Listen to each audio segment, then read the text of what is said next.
नमस्कार, दिव्यांग news special channel में आप सभी का बहुत बहुत स्वागत है। आज बात करूंगा यूरोपीय डिसेबिलिटी कार्ड के बारे में। और इस कार्ड की शुरुआत अब यूरोप के देशों में की जाएगी और इससे वहां के डिसेबिलिटी वाले लोगों को काफी फायदा भी होगा। इससे पहले यूरोपीय यूनियन ने डिसेबिलिटी पार्किंग कार्ड की शुरुआत की। उसका फायदा यूरोपीय देशों में रहने वाले डिसेबिलिटी वाले लोगों को हो भी रहा है और कई महत्वपूर्ण डिसीजन यूरोपीय संघ के द्वारा लिए जाते हैं। पहले भी कई डिसीजन लिए गए। एक अलग प्लेटफॉर्म उपलब्ध कराता है डिसेबिलिटी वाले लोगों के लिए। इस संघ में दिव्यांगों के लिए अलग से कमीशन भी है जो काम करता है। आर्थिक, सांस्कृतिक और राजनीतिक दृष्टि से अहम भूमिका यूरोप में रहने वाले दिव्यांगों के लिए ये निभाता रहा है। यूरोपीय संघ की बात करें तो आज की तारीख में 27 देशों का एक समूह है, एक यूनियन है। पहले तक इसकी संख्या ज्यादा भी थी।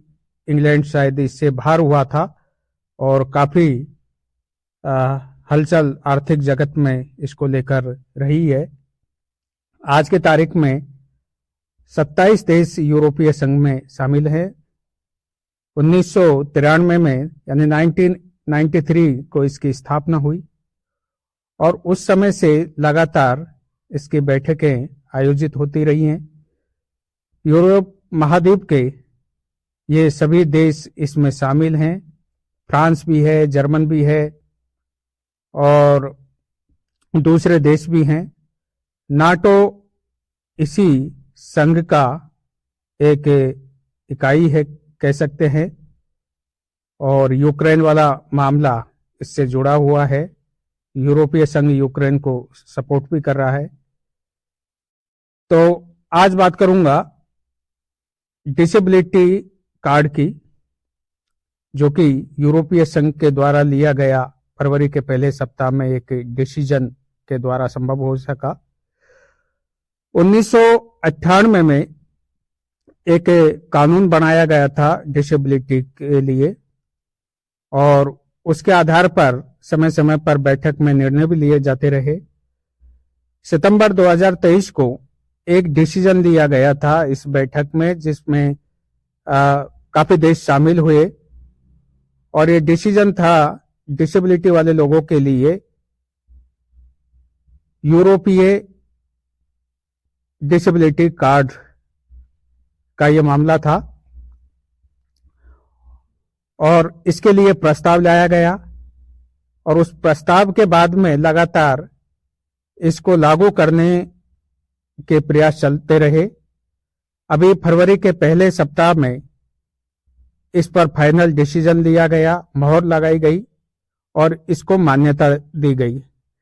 अब ये कार्ड यूरोप के देशों में रहने वाले जो इस यूरोपीय यूनियन के सदस्य हैं देश, वहां के डिसेबिलिटी वाले लोगों के लिए ये कार्ड जारी किया जाएगा, ऑफलाइन और ऑनलाइन दोनों प्रकार से। अब इससे फायदा क्या होगा वो भी मैं बताना चाहूंगा। कोई भी दिव्यांग व्यक्ति, चाहे वो किसी भी देश का हो यूरोप में रहने वाला, जो इस संघ का सदस्य है देश, वहां के दिव्यांग की बात मैं कर रहा हूं।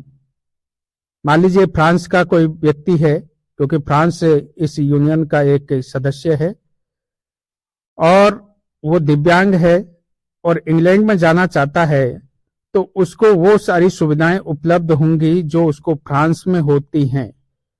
और इसके लिए माफ कीजिएगा, इंग्लैंड तो सदस्य नहीं है, लेकिन जर्मन की बात कर लेते हैं। जर्मन में यदि जाता है तो जर्मन सरकार को वो सारी सुविधाएं, एक्सेसिबिलिटी या दूसरी सुविधाएं इस संघ के द्वारा लिए गए निर्णय के अनुसार देनी होंगी कार्ड दिखाए जाने पर, और किसी भी प्रकार का फर्जीवाड़ा ना हो, इसके लिए क्यूआर कोड की भी व्यवस्था की जा रही है इसमें, ताकि कोई फर्जी कार्ड बनाकर उसका दुरुपयोग नहीं करे। कहा जाता है कि सांस्कृतिक, आर्थिक और अन्य दृष्टि से काफी महत्वपूर्ण साबित होगा ये कार्ड। इससे पहले डिसेबिलिटी पार्किंग कार्ड की भी शुरुआत की गई, हालांकि उसको लेकर विवाद है। कुछ स्टेट उसको मान्यता नहीं देते हैं, यानी उन सुविधाओं की जब बात आती है तो उसको नकार देते हैं और इस पर विवाद है। लेकिन यूरोपीय डिसेबिलिटी पार्किंग कार्ड की शुरुआत कुछ वर्ष पहले हुई और आज भी जारी है, और कई देशों में इसका फायदा दिव्यांग यात्रियों को मिल भी रहा है। अभी जो डिसेबिलिटी कार्ड की जो शुरुआत की जा रही है उसमें यह है कि कोई भी दिव्यांग व्यक्ति संघ के सदस्य देशों में यदि यात्रा करता है और 1 सप्ताह 2 सप्ताह तक रहता है और उसके पास पैसे की कमी हो जाती है, तो भी वो वहां पर इन सब का लाभ ले सकता है, यानी उसको आर्थिक रूप से भी मदद की जाएगी। और खासकर एक्सेसिबिलिटी की जो है फैसिलिटीज उपलब्ध कराई जाएंगी, उसको ध्यान में रखा जाएगा। कोई ब्लाइंड है और अपने देश में, अपने होम में वो प्रशिक्षित डॉग को काम में लेता है आने जाने के लिए, तो दूसरे देश में ले जाना उसके लिए ये संभव नहीं है। व्हीलचेयर जैसी सुविधा किसी भी डिसेबिलिटी वाले व्यक्ति के लिए संभव नहीं होती है। अगर वो वहां से नहीं लेके जाता है और वहां पहुंच भी जाता है तो हर जगह उसको ये सारी सुविधाएं, यदि किसी ब्लाइंड को वहां पर स्टेज की जरूरत है या साउंड सिस्टम की जरूरत है या फिर प्रशिक्षित डॉग की जरूरत है जो उसकी यात्रा में मदद कर सकता है, तो वो उस व्यक्ति को उस सरकार द्वारा उपलब्ध कराई जाएंगी जो देश यूनियन का सदस्य है। तो ये इससे फायदा होगा, चाहे खेलकूद की बात करें या सांस्कृतिक कार्यक्रमों की या फिर आर्थिक राजनीतिक, उनको रियायत भी दी जाएंगी, जैसा कि संबंधित व्यक्ति के देश में दी जाती हैं। आर्थिक रूप से जो भी रियायत मिलेगी वो इन देशों में भी उनको रियायत मिलेगी।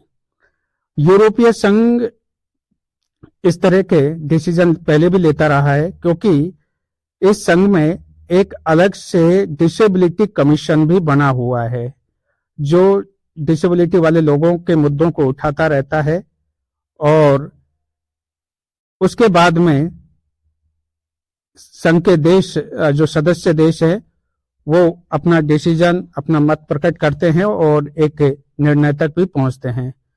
और एक खास बात और है कि यूरोपीय संघ की तरफ से एक समाचार पत्र भी चलता है डिसेबिलिटी न्यूज सर्विस के नाम से, और ये समाचार पत्र जितने भी यूरोपीय देश हैं यूनियन में, उन देशों में ये पत्रिका या समाचार पत्र काम करता है, और इसमें ज्यादातर डिसेबिलिटी वाले लोग हैं, ब्लाइंड भी हैं और अदर जो डिसेबिलिटी वाले लोग हैं वो भी शामिल हैं, इससे जुड़े हुए हैं, और वो अपने मुद्दों को समय समय पर उठाते रहते हैं। आर्थिक रूप से भी काफी मजबूती प्रदान यूरोपीय संघ की तरफ से डिसेबिलिटी वाले लोगों को और उनके जो स्कूल है, संगठन है, उनको किया जाता है, काफी मदद की जाती है संघ की तरफ से। और दूसरे जो समूह हैं उनकी बात करें तो जैसे भारत, एशिया में सार्क शिखर सम्मेलन भी होते हैं, शायद 7 या 8 सदस्य हैं सार्क के एशिया में, लेकिन वहां पर इस तरह का कोई अलग से कमीशन नहीं है, और ना ही मुझे लगता है कि मैंने कभी नहीं पढ़ा कि डिसेबिलिटी वाले लोगों के मुद्दों को अलग से उठाया जाता हो। ब्रिक्स की भी बात करें या फिर और दूसरे जो है आसियान भी है, सार्क का मैंने बताया ही है।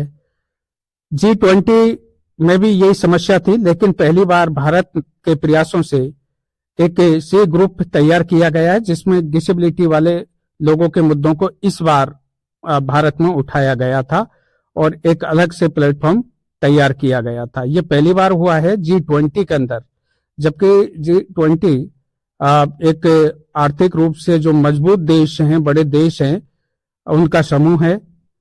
और समय समय पर जो है देश इसको नेतृत्व प्रदान करते हैं।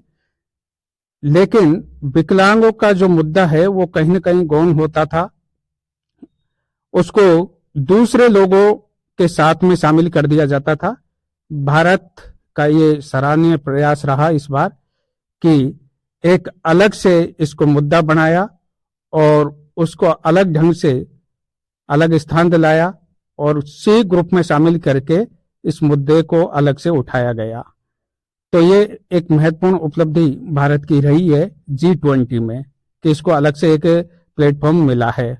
वरना इससे पहले केवल यूरोपीय संघ में अलग से प्लेटफॉर्म था जहां पर डिसेबिलिटी वाले लोगों के मुद्दों को उठाया जाता था। बाकी गरीब लोगों के साथ ही शामिल किया जाता है।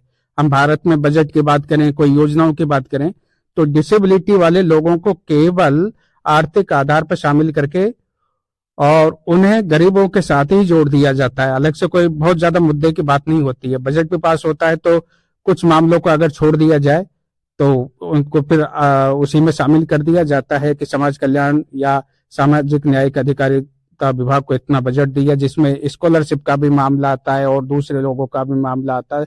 सारे मिक्स हैं उसी में डिसेबिलिटी वाले लोगों के तो अलग से कोई बजट की व्यवस्था नहीं कोई अलग से मिनिस्ट्री है। अभी महाराष्ट्र में जरूर अलग से एक मिनिस्ट्री बनाई गई है डिसेबिलिटी वाले लोगों के लिए। बाकी मांग तो बहुत पहले से चल रही है, लेकिन अभी कुछ इस पर हुआ नहीं। और अधिकतर राज्यों में, महाराष्ट्र को छोड़ दिया जाए तो फिर कहीं पर भी नहीं हुआ है। तो ये सबसे बड़ी समस्या है। उनके शारीरिक या जो है विजुअली प्रॉब्लम को देखते हुए निर्णय सरकार के द्वारा नहीं लिए जाते हैं।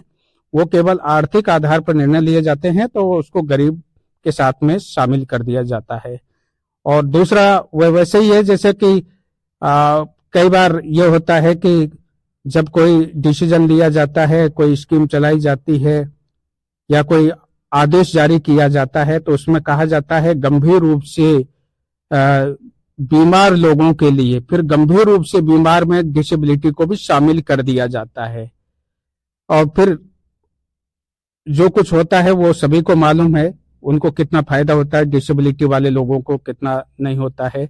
पहली बात तो यही समझ निर्णय करने में मुश्किल हो जाता है कि गंभीर रूप से बीमार कौन किसको माना जाए। तो कई बार ये स्थिति भी बनती है और वही जो है आर्थिक आधार पर होता है। गरीब की जब बात आती है तो उसमें डिसेबिलिटी को भी शामिल कर दिया जाता है। उनके जो फिजिकल समस्या है उसको ध्यान में नहीं रखा जाता है, उनकी जो और समस्या है उनको। तो यही दूसरे मंचों पर होता है, जो देशों के जो समूह हैं, जो ग्रुप्स बनाए गए हैं, उनमें भी यही स्थिति है लगभग। लेकिन यूरोपीय संघ इसका अपवाद है और वहां पर लंबे समय से मैं पढ़ता आ रहा हूं कि काफी, और उसका कारण यह भी है कि जो समाचार पत्र वो बहुत महत्वपूर्ण भूमिका इस मामले में निभाता है। वो समय समय पर जो भी मुद्दे होते हैं, किसी भी देश में समस्या होती है, तो डिसेबिलिटी न्यूज सर्विस के द्वारा उसे उठाया जाता है और फिर उसकी आवाज को एक बल मिलता है यूरोपीय कमीशन के द्वारा। और यूरोपीय कमीशन अपनी बात यूरोपीय संघ की जब बैठक होती है तो उसमें रखता है और उसके द्वारा फिर देशों के द्वारा निर्णय लिए जाते हैं। तो जो कार्ड अभी जारी होगा, क्योंकि मोहर लग चुकी है, निर्णय हो चुका है इस पर कि यूरोपीय डिसेबिलिटी कार्ड बनाया जाएगा। तो यूरोप में रहने वाले लोगों के लिए इसका फायदा होगा, जो देश इसके इस समूह में शामिल हैं। कोई भी डिसेबिलिटी वाला व्यक्ति एक दूसरे देश की यात्रा करता है, उस देश में उसको वही सुविधा मिलेंगी जो व्यक्ति को अपने देश में मिलती हैं। इसके लिए वो देश बाध्य हैं। और इससे पहले मैंने बताया भी है, पार्किंग कार्ड की शुरुआत हो चुकी पहले ही, और उसका भी लाभ मिल भी रहा है, और कई देशों में इसको लेकर समस्या भी है। इसका भी मुद्दा जब ये फरवरी के पहले सप्ताह में बैठक हुई थी उसमें उठाया गया था कि जो देश इसका लाभ नहीं दे रहे हैं उनको विचार करना चाहिए और इस पर कोई ठोस डिसीजन लेना चाहिए। ये बात यूरोपीय संघ की तरफ से कही गई है। Thank you.